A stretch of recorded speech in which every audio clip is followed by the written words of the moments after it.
in order for Berkshire to have an opportunity to hopefully grow its earnings by about 15% per year, if we can do that, at least for the next few years, it's obvious that because of the redeployment of earnings and float, the existing businesses do not need to grow at 15%.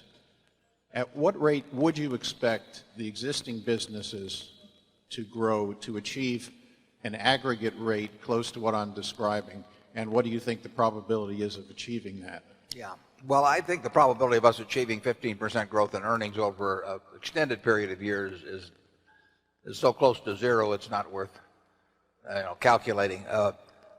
I mean, we'll do our best, and we have a lot of fun doing it. So it is not something where we have to come down and do things that are boring to us or anything of the sort. I mean, our inclination is to very much to do everything we can legitimately to add to Berkshire's earnings and things we can understand. But it can't happen over time.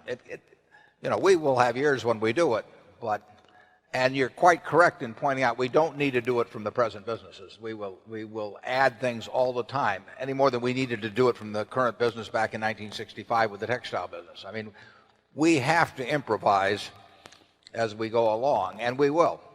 And the businesses we have are good businesses in aggregate. They will do well. They won't do anything like 15% growth per annum, but we will take a good rate of progress from those businesses, and we will superimpose upon that acquisitions which will add to that. But we can't do 15 over a period of time, and nor incidentally do we think any large company in the United States is likely to do. There will be a couple that do it for a long period of time, but to predict which of the Fortune 500 will end up being the one or two or three would be very hard to do, and it won't be more than a couple out of 500. If you take large companies not working from a deflated base year, I think our method is a pretty good one.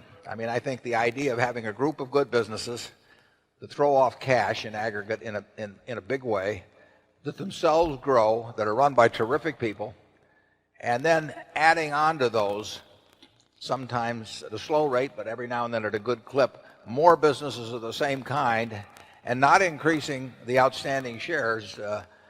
I think that's about as good a business model as you can have for a company our size. But what it produces, we'll have to see. Charlie? I certainly agree that the chances of this 15% per annum progress extrapolated way forward is virtually impossible. I think generally the shareholding class in America should reduce its expectations a lot. Including the pension funds. Yeah, including the pension funds, you bet.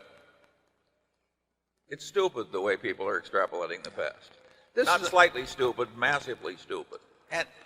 And this is a message, incidentally, if you think about it. I mean, nobody has any interest in saying this, a financial interest in saying it, whereas people have all kinds of financial interests in saying just the opposite. I mean, you do not get an information flow if you listen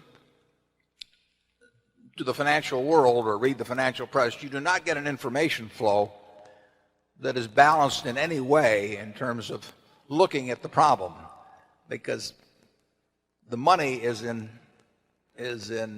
believing something different, and money is what it's what causes people to become prominent, or it flows from becoming prominent in the investment world in terms of whether you go on television shows or whether you manage money or trying to attract it through funds or whatever it may be. I don't think if you were an actuarial consultant and you insisted that the companies that you gave your actuarial report to use a 6% investment rate, I don't think you'd have a client.